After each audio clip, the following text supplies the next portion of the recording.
रहे हैं ना, देखो। हाँ बेटा, लग तो वही रहे हैं। पापा मैं ना उनसे मिल के आती हूँ, ये पकड़ो आप। ठीक है। सैम भैया, भैया कैसे हो आप? ओह, गले लगने की कोई जरूरत नहीं है, मैं ठीक हूँ। तू बता कैसी है? नमस्ते सैम भैया। अरे छोटी, क्या नमस्ते कर रही है? इधर आ, गले लग। और बता, काफी बड़ी हो गई, कैसी है? अंकल जी कैसे हैं? सब ठीक तो है ना? मैं बहुत अच्छी हूँ और पापा जी भी ठीक हैं। और आप बताइए, आप नाराज वराज हैं क्या हमसे? आते नहीं हो हमारे दुकान पे, चाय वाय भी नहीं पीने आए कितने टाइम से। हम लोग ना कोई नाराज वाराज नहीं है। वो सामने बिल्डिंग देख रही हो? उस बिल्डिंग में 16 फ्लोर पे जो टॉप का ऑफिस है ना, वो हमारा ऑफिस है। उस ऑफिस के ओनर होने के बावजूद तुझे क्या लगता है इस छोटी सी टपरी पर हम लोग चाय पीने के लिए आएंगे? अब हम लोग ना चाय नहीं पीते, कॉफी पीते हैं, वो भी 5 स्टार होटल में। ओके श्वेब भैया, ये तो बहुत अच्छी बात है। भगवान करे आप ऐसी तरक्की करते रहें। क्या शताक्षी, तू इन सब बातों में लग गई? ये बता, अंकल जी ठीक है? उनका शुगर तो ठीक है ना? अब टाइम पे दवाई लेते हैं या आज भी इधर उधर मीठा खाते फिरते हैं? अब तो पापा जी काफी सुधर गए हैं और अब तबीयत भी उनकी खराब नहीं होती है। आप चलिए ना, चाय भी पी लीजिएगा और पापा जी से मिल भी लीजिएगा। आइए। हाँ हाँ ठीक है, चलेगा। इस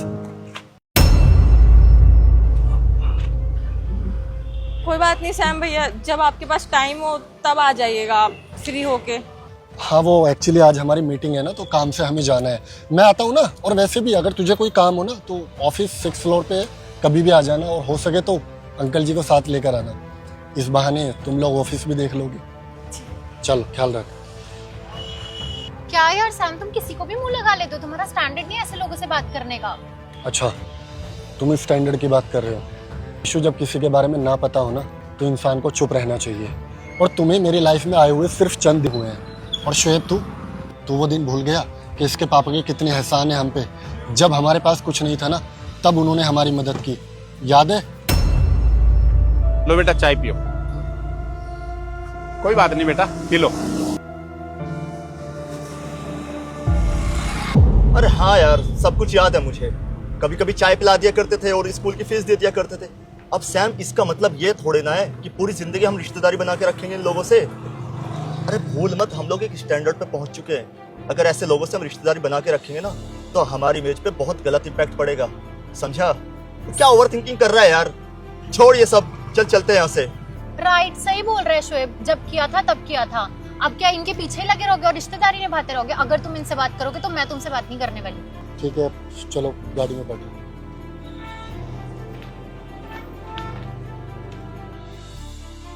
बेटा, क्या हुआ? नहीं पापा, कुछ नहीं हुआ। वो कहते हैं ना, पैसा आने के बाद लोगों के अंदर घमंड आ जाता है। श्वेब भैया है ना, उनके अंदर बहुत घमंड आ गया है पैसों का। उन्होंने सीधे मुंह मेरे से बात भी नहीं की। पर वहीं सैम भैया है, उन्होंने मुझसे बहुत अच्छे से बात करी और मुझे गले से लगाया। बेटा कोई बात नहीं। वो क्या है ना, कहते हैं ना कि बदलाव तो प्रकृति का नियम होता है, बदलाव आते रहते हैं। कभी बेटा गर्मी होती है तो कभी सर्दी, कभी बरसात। इसलिए तू टेंशन मत ले, अपने काम पे ध्यान दे। हमें क्या करना है? हाँ पापा ठीक है, बताइए और कुछ काम करना है? हाँ बेटा, मैं अभी बताता हूँ। शोएब, अब और कितने दिन हमें ऐसे छुप छुप के मिलना पड़ेगा? जहाँ जाते हैं वहाँ सैम के जानने वाले मिल जाते हैं। ये लड़की यहाँ क्या कर रही है? बस कुछ दिन की बात और है। जैसे सैम की कंपनी मेरा नाम हो जाएगी ना, फिर हमें ऐसे छुप छुप के मिलने की जरूरत नहीं पड़ेगी। अब मुझसे झेला नहीं जा रहा, प्लीज जल्दी कुछ करो। ये तो सैम के साथ काम करती है, फिर इस लड़के के साथ क्या कर रही है? मैंने बोल दिया ना, बस कुछ दिन की बात और है। कंपनी नाम होते ही हम दोनों बिल्कुल आजाद। अब कॉफी पीने चले? ठीक है। कुछ तो गड़बड़ है। चलो सैम से बताता हूँ। जब सैम की सारी प्रॉपर्टी हमारे नाम हो जाएगी ना, तो सबसे पहले हम पेरिस चलेंगे घूमने के लिए। और राइट, मेरी फेवरेट जगह है वो। अच्छा, तो तुम दोनों ने मुझे इतना बेवकूफ समझा है कि मेरी प्रॉपर्टी, पैसा सब कुछ अपने नाम करा लोगे और मुझे खबर भी नहीं होगी। वैसे मुझे तुम दोनों पे ना पहले ही शक था, लेकिन कभी तुम दोनों के खिलाफ मुझे कोई प्रूफ नहीं मिला। लेकिन आज मैंने सब कुछ अपने कानों से सुना और आंखों से देखा। लेकिन मैं यकीन नहीं कर पा रहा हूँ कि जिसको मैंने इतना प्यार दिया और जिसको अपना भाई समझा, वो दोनों ही मिलकर मुझे बेवकूफ़ बना रहे थे। शर्म आनी चाहिए तुम दोनों को। सैम तो गलत समझ। अगर एक लफ्ज़ तेरी ज़बान से निकला ना, तो मुझसे बुरा कोई नहीं होगा। भाई समझा था मैंने तुझे अपनी कंपनी में नौकरी दी और मैडम तुम मेरे साथ सिर्फ इसलिए थे कि मेरे पास पैसा था। अच्छी बात है, अगर तुम्हें पता चल ही गया ना सैम तो बहुत अच्छी बात है। और वैसे भी तुम्हारे पास सिर्फ पैसों की वजह से थी, और मैं तुमसे कोई प्यार व्यार नहीं करती, मैं हमेशा से शोएब से प्यार करती थी। और इसमें क्या ही गलत है, वैसे भी ये पूरी दुनिया पैसों की है, सब एक दूसरे के साथ पैसों की वजह से हैं। और मुझे पता है तुम्हें उस बुढ़े ने सब कुछ बताया ना, वो भी तुम्हारे साथ इसीलिए रह रहा है क्योंकि तुम्हारे पास पैसा है। अच्छा, किस दुनिया में जी रहे हो तुम? तुम्हें ये लगता है कि इस दुनिया में एक इंसान दूसरे इंसान के साथ इसलिए है कि उसके पास पैसा है, मतलब प्यार रिश्ते नाते कोई अहमियत नहीं रखते। ठीक है, वैसे भी तुम हमेशा के लिए मेरी जिंदगी से जाने वाले तो हो ही। जाने से पहले मैं तुम्हारे ये दिमाग की गंध है ना, उसको निकाल कर जरूर भेजूंगा।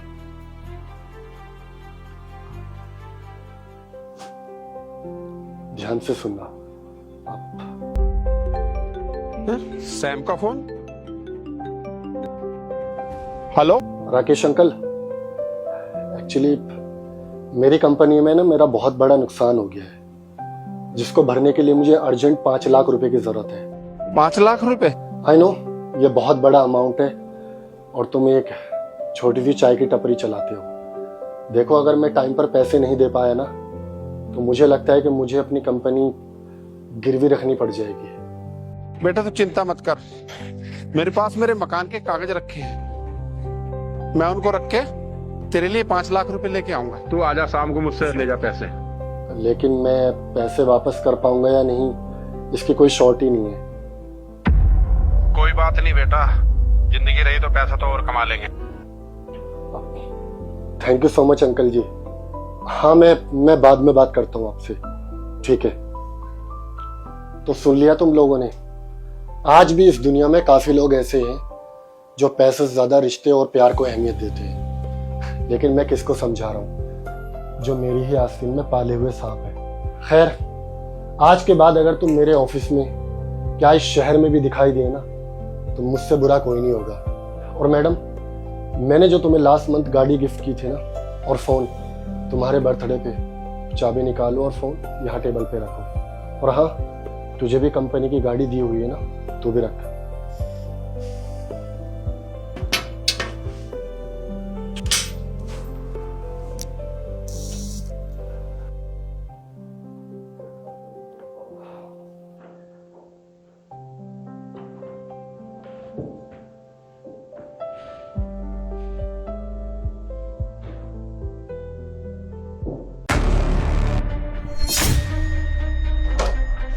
सोफिया, सोफिया, गेट खोलो। मम्मा मैं आज गेट नहीं खोलूंगी। बाबू ऐसा नहीं करते, मम्मा को रूम में बंद नहीं करते, गंदी बात होती है ना। गेट खोलो।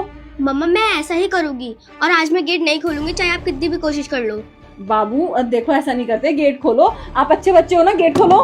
कोई ऐसा नहीं करता, और मैं भी ऐसा नहीं करना चाहती थी, लेकिन आज मैं कर रही हूँ। और आज मैं पापा को सारा सच बता कर ही रहूंगी कि अंकल कौन है और रोज रोज यहाँ पर आ जाते हैं।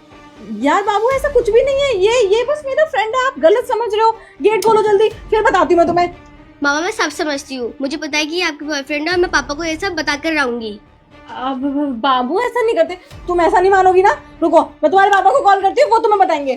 कॉल तो आप जब करोगे ना, जब आपके पास फोन होगा, लेकिन आपका फोन तो मेरे पास है। बाबू देखो, ऐसा नहीं करते, प्लीज गेट खोल दो। तुम्हें मैं बताऊंगी, गंदी बात होती है ना। गेट खोलो। मामा मैं नहीं खोल रही गेट। सोफिया, शिट यार, अगर इसने अपने पापा को कॉल कर दिया ना तो सब बिगड़ जाएगा। अब मैं क्या करूं? अरे यार, मुझे कहाँ फंसा दिया? तुम्हें नहीं पता था कि तुम्हारी बेटी इस तरह की है? सिर्फ तुम फंसे हो, मैं भी तो फंसी हूं ना। कुछ सोचो। अब क्या करें? छुप जाओ तुम, ठीक है? तुम छुप जाओ, अगर सैम आ गया ना तो गड़बड़ हो जाएगी। छुप जाओ, चलो। छुप जाओ? ये इस रूम में, ये क्या महल है? कहाँ छुप जाऊं मैं? पर्दे के पीछे छुप जाओ, पर्दे के पीछे। पागल हो? ऐसे ही देख लेगा वो मुझे पर्दे के पीछे। तुम दरवाजे के पीछे छुप जाओ, वो दरवाजा खोलेगा तो पीछे थोड़ा ना दिखेगा। यहाँ छुप जाओ, चलो। यार हाँ, परफेक्ट, नहीं रहना। पापा आप आ गए? आपको पता है मैंने अंदर किसको बंद कर रखा है? मतलब किसको बंद किया? मम्मा और मम्मा के बॉयफ्रेंड को। क्या? Sophia, mind your language. तुम्हें होश भी है? क्या बकवास कर रही हो? तुम्हारी मम्मा है, और तुमने उसके बारे में ऐसा बोला भी कैसे? हाँ पापा मुझे पता है, आपकी ये बात सुनकर गुस्सा जरूर आएगा, इस वजह से मैंने मम्मा का फोन भी अपने पास रख लिया है, ताकि आपको वो फोन करके कुछ उल्टा सीधा ना बोल दे। और वो अभी भी कमरे में बंद है, आप जाकर देख सकते हो। तुम सच तो बोल रही हो ना? अगर इसमें कुछ भी झूठ निकला तो मुझसे बुरा कोई नहीं होगा सोफिया। तुम सीधा घर से हॉस्टल जाओगे, वो भी हमेशा के लिए। हाँ पापा, मैं हॉस्टल चली जाऊंगी अगर मैंने झूठ बोला हो तो। किस कमरे में बंद किया? उस वाले कमरे में।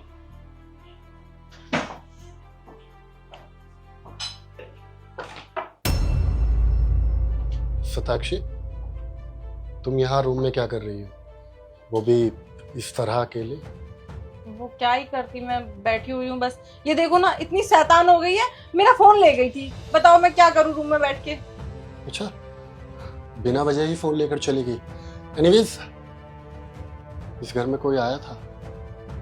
नहीं, कौन ही आएगा, मैं हूँ, सोफिया है और अभी तुम आए हो बस। तुम्हारा कोई दोस्त किसी को मिलने बुलाया हो सकता है किसी को छुपाया हो तुमने इस घर में? मैं किसी को क्यों छुपाऊंगी? तो तुम श्योर हो कि तुमने इस घर में किसी को नहीं छुपाया और ना ही इस घर में किसी को मिलने बुलाया, right? Yes I am sure. Satakshi, मुझसे झूठ मत बोलो। मुझे मेरी बच्ची ने सब कुछ सच सच बताया है कि यहाँ पे तुम किसी लड़के को मिलने के लिए बुलाते हो, और लड़का पहले भी इस घर में बहुत बार आ चुका है। सैम, तुम भी ना बच्ची की बातों में आ रहे हो। इसका ना दिमाग खराब हो गया है, सीरियल देख देख के ना पता नहीं क्या हो गया है, शैतान होती जा रही है दिन पे दिन। इसको जो हम फोन दे देते हैं ना, यही दिक्कत है। अब इसको सुधारूंगी मैं, इसको फोन वोन देना सब बंद करेंगे।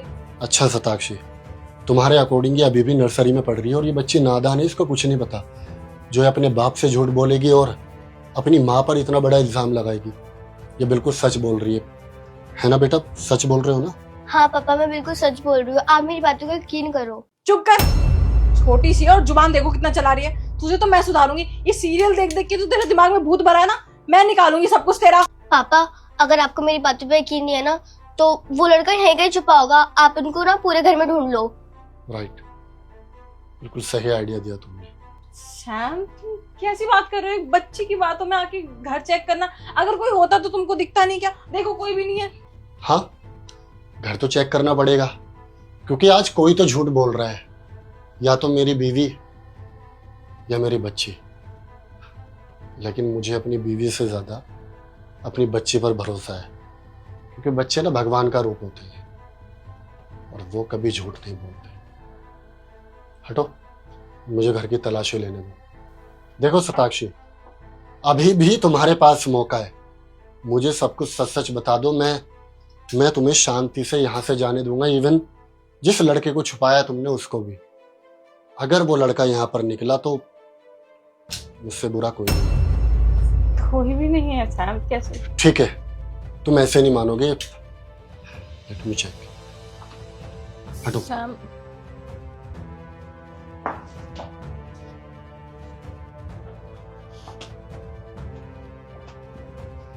पापा, पापा ये भाग रही है। ओए रुक रुक। सताक्षी, कौन है? पापा, ये वही भैया है जो मम्मी से मिलने काफी टाइम से आते हैं। सैम, सोफिया को कुछ गलतफहमी हो गई है। ये मेरा स्कूल फ्रेंड है, मुझसे मिलने आया था, लेकिन मैं मुंह तक पता नहीं तुम क्या सोचोगे, इसलिए बस मैं इसको मतलब भगा दी। अच्छा, हम दोनों बाप बेटे गलत समझेंगे? नहीं सताक्षी, हम गलत से नहीं समझेंगे।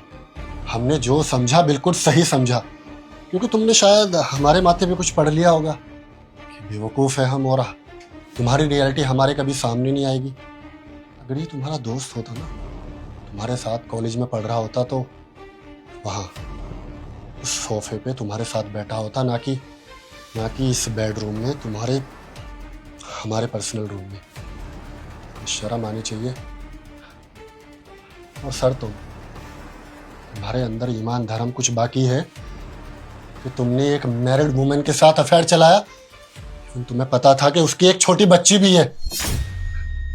लेकिन तुम्हें क्या ही कहूं, साला अपना ही सिक्का खोटा हो तो दूसरे के ऊपर क्या ही उंगली उठानी। यहाँ से दफा हो जाओ आज के बाद। इस घर में तो दूर, अगर तुम इस सोसाइटी में भी दिखाई दिए ना, तो मुझसे बुरा कोई नहीं होगा। तुम्हें जेल करा दूंगा मैं। निकलो यहां से। सताक्षी, कुछ सफाई देना चाहोगे? तुम क्या ही बोलोगे, क्योंकि तुम्हारी ये बेशर्मों वाली निगाहें और झुकी निगाहें साफ बयां कर रही है। तुमने जो किया वो तुमसे गलती से नहीं हुआ, बल्कि ये तुम्हारा डिसीजन था, तुमने जानबूझ के किया। अरे मेरे बारे में नहीं तो कम से कम उस मासूम बच्ची के बारे में तो सोच लिया होता। क्या ये कहीं बाहर डस्टबिन से उठाई हुई बच्ची है? तुम्हारी खुद की पैदा की हुई बच्ची है। सैम, बस अगर तुमने एक लफ्ज अपनी जबान से निकाला तो तुम्हारा गाल होगा और मेरा हाथ। निकल जाओ यहाँ से, आज के बाद मुझे अपनी ये मनुष्य शक्ल मत दिखाना। मेरी बेटी और मेरी जिंदगी से हमेशा के लिए चले जाओ। लेकिन गेट आउट।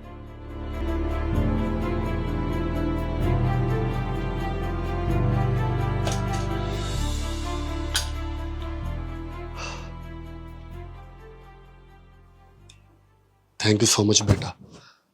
अगर आज आप मम्मा का फोन उठा के उस इंसान को इस तरीके से घर में बंद नहीं करते ना, तो हमें कभी तुम्हारी मम्मा की रियलिटी पता ही नहीं चलती। और मैं उसको अब तुम्हारी मम्मी भी क्यों बोल रहा हूँ, वो डिजर्व नहीं करती।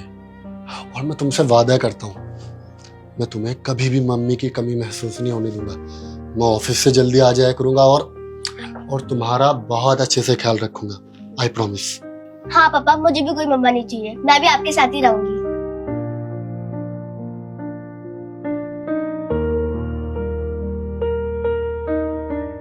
पापा मुझे चप्पल चाहिए, बहुत आराम लग रहा है, मेरे से नहीं चला जाएगा।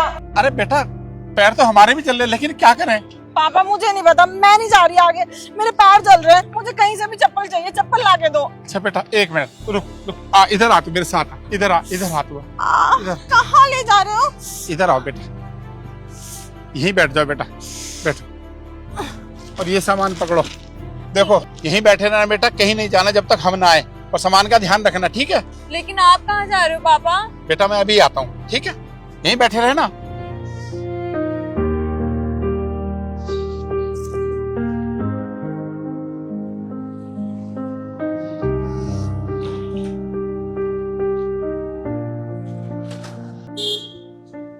साहब, हाँ बोलो। साहब ये पानी का बोतल मिल जाएगा?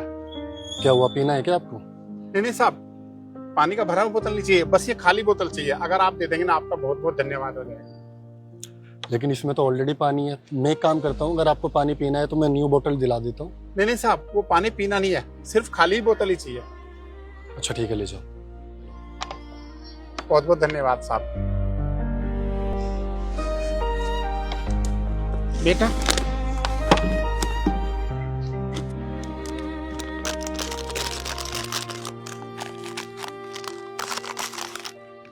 ला, पैर ला अपना।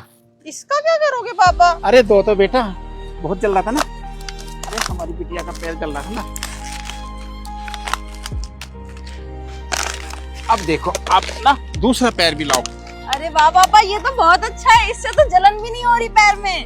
अब बेटा, अब तुम आराम से चल पाओगी ना। दूसरा पैर भी लाओ, अब ना तेरे पैर नहीं जलेंगे, इसमें भी बांध देते हैं। आओ मेरे साथ। अरे ये आप लोग क्या कर रहे हो? साहब वो क्या ना, बिटिया के पैर जल रहे थे, इसलिए जुगाड़ कर रहे हैं। लेकिन आप लोगों के चप्पल गए कहाँ? चप्पल तो साहब चोरी हो गए। चप्पल चोरी हो गए तो आप लोग इतना खुश क्यों हो? और तुम्हारे चप्पल कैसे चोरी हो गए? वो कहा है ना साहब, हम और बाबूजी ना यहाँ पे कमाने के लिए आए थे, ट्रेन से उतरे, उसके बाद हमको भूख लग रही थी, लेकिन खाने के लिए पैसा ही नहीं था हमारे पास। तो सामने मंदिर में ना भंडारा बट रहा था, हमने सोचा वहाँ जाके खा ले। हम खाने के लिए गए, इतने में भंडारा भी खत्म हो गया, खाना भी नहीं मिला, और जब हम वापस आए तो चप्पल भी चली गई हमारी। वो सब तो ठीक है, लेकिन मुझे एक बात समझ नहीं आई कि आप लोग सुबह से भूखे हो, ट्रेन से धक्के खाते हुए गांव से शहर आए हो, और ना तुम्हारे पैरों में चप्पल है और ना तुमने खाना खाया, फिर भी इतने खुश क्यों हो? ये तो बहुत अजीब सा लग रहा है मुझे।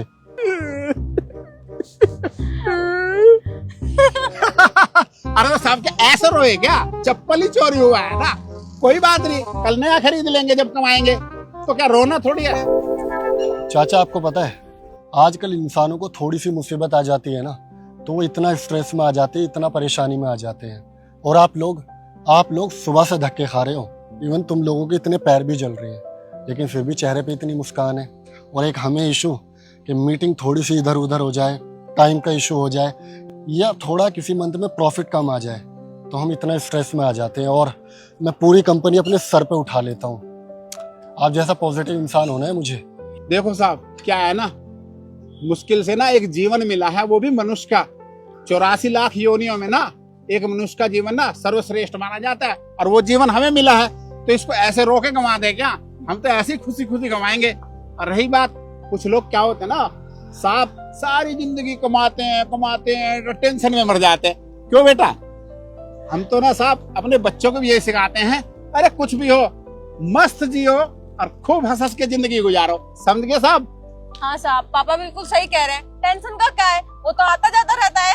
सही कहा आपने, क्योंकि जब से मैंने पैसा कमाना शुरू किया है तो पैसा तो बहुत आया।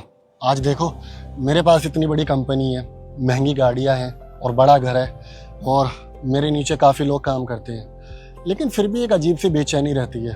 रातों को नींद लेट आती है और सुबह बेचैनी से जल्दी आँख खुल जाती है। आंखों के नीचे डार्क सर्कल्स आ गए, लेकिन आज भी बस एक परेशानी में उलझा रहता हूँ। इस तरह मैं अपनी लाइफ में कब खुल के हंसा था मुझे तो याद ही नहीं है। अरे साहब, हमारी मानो ना तो हंस के जिंदगी गुजारो, कुछ नहीं रखा, एक दिन तो ऊपर जाना ही है, तो काहे टेंशन लेकर के जी रहे हो? और तुम्हारे पास तो इतना सब कुछ है। अच्छा ठीक है, मुझे बताओ कि आप लोग गांव से शहर तो आ गए। अरे शहर में इतनी पॉपुलेशन है, इतनी मेहनत करते हैं लोग, कुछ काम वाम आता है या बस हंसी खुशी ही जिंदगी गुजारनी है? हमने तो सुना था शहर जाके अच्छा पैसा कमाया जाता है, इसलिए हम आ गए। अब ढूंढेंगे यहाँ पे नौकरी, कहीं ना कहीं तो मिल ही जाएगी। अरे काहे की चिंता साहब, पेट भरना है, कुछ ना कुछ तो हम मेहनत करके कमाई लेंगे। और हमारी बिटिया ना 12वीं पास है, कोई ना कोई काम इसे भी मिल जाएगा, और हम ना कोई चौकीदारी नौकरी कुछ ना कुछ तो हमें मिल ही जाएगा, वो कर लेंगे। अच्छा चलो ठीक है, तुम्हारी मुश्किल मैं आसान कर देता हूँ। वैसे भी इतने हंसमुख लोग हमारी कंपनी में हमें चाहिए, ताकि भाई हम भी आप लोगों से इंस्पायर होके थोड़ी हमारे चेहरे पे भी मुस्कान आ जाया करे। देखो अंकल, मैं आपकी बेटी को नौकरी दे सकता हूँ, ये हमारी कंपनी में काम कर सकते, और सैलरी में इनको दूंगा 15,000 पर मंथ, चलेगा ना? अरे साहब, आप तो बोल रहे हैं अंधे को तो वे आंखें चाहिए क्या? अरे आप हमें नौकरी दे रहे हो साहब, तो क्यों नहीं करेंगे? क्यों बिटिया? हाँ साहब, हम तो शहर इसीलिए आए थे, आपने हमसे पूछ लिया, हम तो नौकरी करने के लिए तैयार हैं। हाँ साहब, हम पक्का आपके यहाँ नौकरी कर लेंगे। ठीक है। और अंकल आप हमारे यहाँ एज ए सिक्योरिटी गार्ड की नौकरी कर लेना, 8-10 हज़ार रुपये महीना में आपको भी दे दिया करूंगा, और मैं तुम्हारी रहने की प्रॉब्लम भी सॉल्व कर देता हूँ। इशू जो हमारे टेरिस पे सर्वेंट रूम है ना, वो इनको दिखा देना और वहीं पे इनको सेटल कर देना। ओके ठीक है, तो मैं ऑफिस से किसी को भेजता हूँ, वो आप दोनों के लिए चप्पल का अरेंजमेंट करते हैं। ओके ठीक है साहब, ठीक है साहब। पापा साहब बहुत अच्छे थे ना? हाँ बिटिया, थोड़े से टेंशन में रहते हैं, पर ये बड़े लोग टेंशन में ही रहते हैं हमेशा। ये बात सही कह रही है बिटिया तू। अंकल जी, ये चप्पल पहन लीजिए, और आप ये पहन लो, और इनको पहनकर आप मेरे साथ ऊपर चलिए, सर ने अंदर बुलाया। ठीक है साहब, चलो साहब। बिटिया पहन लो। हाँ। इनको खोल दो, लाओ हम खोल देते हैं। पहन ले बिटिया।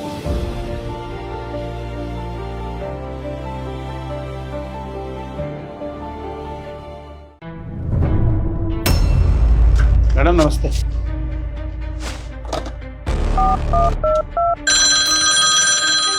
हाँ गार्ड बोलो। साहब मैडम ऑफिस में ऊपर आ रही है। क्या इशू? जल्दी खड़े हो, मेरी वाइफ आ रही है, अगर उसने देख लिया ना प्रॉब्लम हो जाएगी। मुझे ब्लेजर पहनाओ जल्दी। ये फाइल पकड़ो और नॉर्मल खड़े रहना। ओके, फाइल देना। अच्छा, जो प्रोजेक्ट दिया था वो रेडी हो गया ना? हाँ जी। Well done. अरे सताक्षी, तुम बेटा सरप्राइज यार, तुमने मुझे बताया नहीं कि तुम ऑफिस आने वाले हो। काम में इतने बिजी हो कि तुम्हारी बीवी आ गई और तुमने देखा तक नहीं। अरे वो एक्चुअली क्या है ना कि हम दोनों एक अपकमिंग प्रोजेक्ट को लेके डिस्कशन कर रहे थे। काम इतना होता है, आपको तो पता है ना कि मैं मेहनत काफी करता हूँ। अच्छा और बताओ, कैसे आना हुआ अचानक ऑफिस, और बताया भी नहीं, एटलीस्ट एक टेक्स्ट ड्रॉप कर देते। मैं ना तुम्हें बहुत मिस कर रही थी, तो मैंने सोचा तुम्हें एक सरप्राइज दे दूं। सरप्राइज? कैसा सरप्राइज? मैं कुछ समझा नहीं। मैंने ना तुम्हारे कैबिन में एक सीसीटीवी कैमरा लगा दिया। CCTV camera? आप कहाँ लगाया? मेरे को तो पता ही नहीं चला सीसीटीवी। और सीसीटीवी कैमरा की हमारे ऑफिस में क्या जरूरत है? यहाँ तो जितना भी स्टाफ है वो सारा लॉयल है, क्योंकि ये लोग काफी सालों से हमारी कंपनी में काम कर रहे हैं। तो और वैसे भी कोई ऐसी वारदात तो घटी नहीं ना कि चोरी या कुछ भी, तो सीसीटीवी कैमरा की क्या जरूरत थी?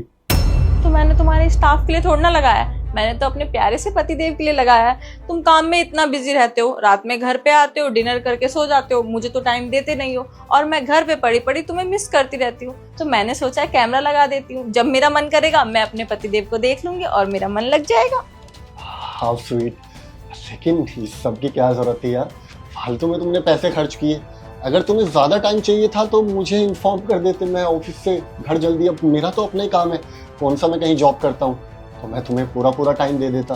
फिर अच्छा नहीं लगता ना कि मैं काम में तुम्हें डिस्टर्ब करूं, और काम तो तुम मेरे लिए ही कर रहे हो ना। एनीवेज, तुमने क्या क्या देखा?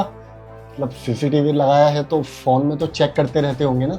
यही तो प्रॉब्लम है, मैं कुछ देख ही तो नहीं पाई। कल ना मैंने अपना फोन अपडेट किया था, उसके बाद मेरा फोन रीसेट हो गया, सारा डाटा चला गया।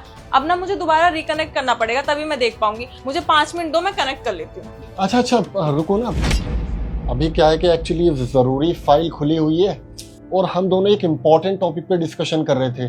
तुम एक काम करो, मैं ड्राइवर को भेजता हूँ, तुम घर जाओ, मैं आज ही लैपटॉप घर पे लेकर आ जाऊंगा, तो तुम आराम से इत्मीनान से सेटिंग कर लेना, है ना? अभी देखो हम लोग डिस्टर्ब हो जाएंगे, और वैसे भी शाम के 6 बज रहे हैं और सभी के घर जाने का वक्त भी हो जाएगा। हो गया तुम्हारा? इतने देर से तुम बकवास करो ना, इतने में तो मैं कनेक्ट भी कर लेती। 5 मिनट लगेगा। सैम हटो, जरूर हटो हटो हटो, फटाफट हटो जल्दी।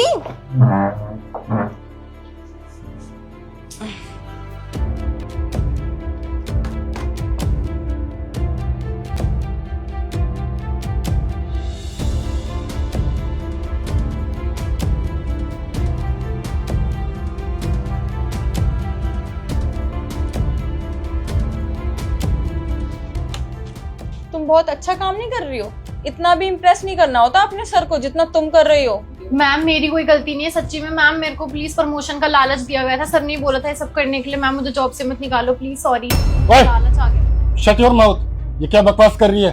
अब सताक्षी, ये लड़की झूठ बोल रही है यार।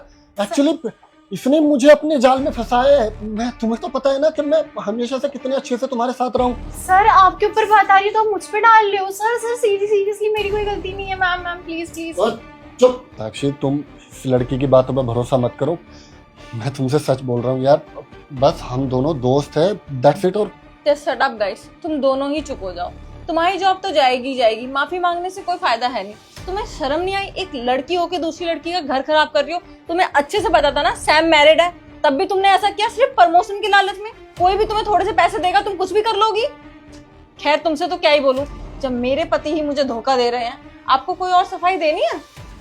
ठीक है, अब तुम्हें सब कुछ पता चल ही गया है तो जाओ यहाँ से, मुझे काम करने दो। क्या बोला तुमने? जाओ यहाँ से? पहले तो ना आवाज डाउन करके मुझसे बात करो। एक तो मुझे चीट कर रहे हो, ऊपर से मुझे इस ऑफिस से भगा रहे हो। तुम्हारी पत्नी हूँ, जितना इस ऑफिस में तुम्हारा हक है ना, उतना मेरा भी है। खैर मेरा हक क्या क्या है मैं समझाती हूँ। पहले तो मैं तुमसे तलाक लूंगी और एलिमनी के नाम पे ये ऑफिस और वो घर अपने नाम पे करवाऊंगी। अगर तुम सीधे मुंह कर देते हो तो अच्छी बात है, वरना कोर्ट के चक्कर काटते रहना। और एक बात और बता दूं, मैंने ना इसमें कोई भी कैमरा नहीं लगाया था। मुझे तुम दोनों पे डाउट था, और देखो मैंने छोटा सा टेस्ट लिया और तुम दोनों ने खुद ही बक दिया सब कुछ। और जो भी तुम लोगों ने बका है ना, वो मैंने फोन में रिकॉर्ड कर दिया है, कोर्ट में मेरे काम आएगा ना। अगर मैं सब कुछ तुम्हारे नाम कर दूंगा तो मैं क्या सड़क पे जाके रहूंगा? नहीं, तुम्हें सड़क पे रहने की जरूरत नहीं है। ये है तो तुम्हारी बेबी, इसका कोई तो घर होगा, ये कहीं रहती होगी ना, इसके साथ जाके रहना। मैं तो चली। सताक्षी मेरी बात। सताक्षी, अब तुम क्या खड़े होकर मेरी शक्ल देख रहे हो? Get out from here.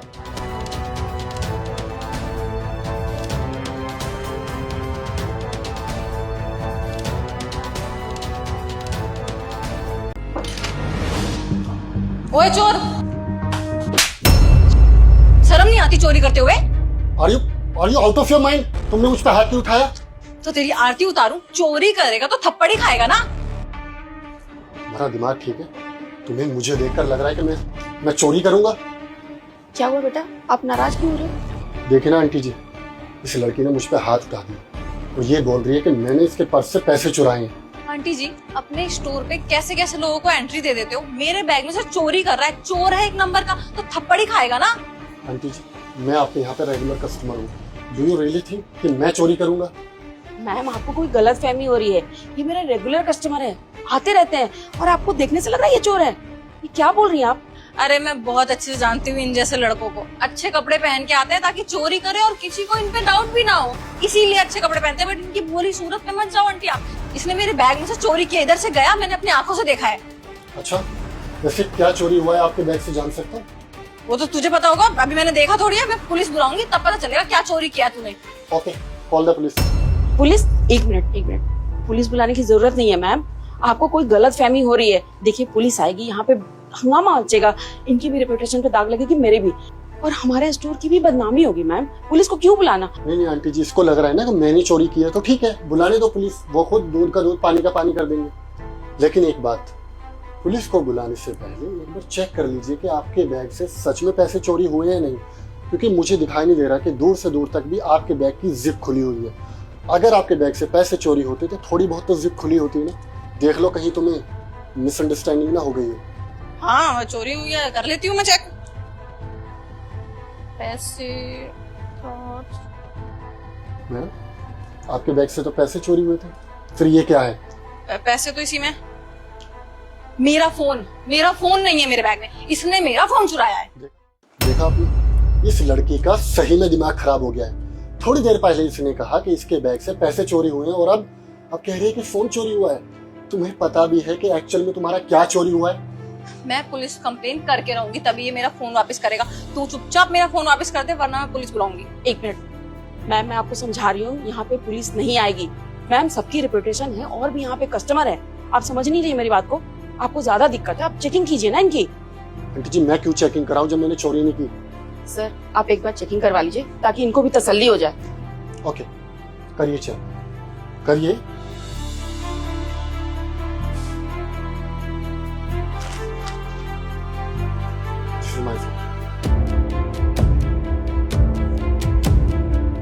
ऐसा हो ही नहीं सकता, इसने मेरे बैग में से चोरी की है। तूने फोन कहाँ छुपाया, चुपचाप बता दे।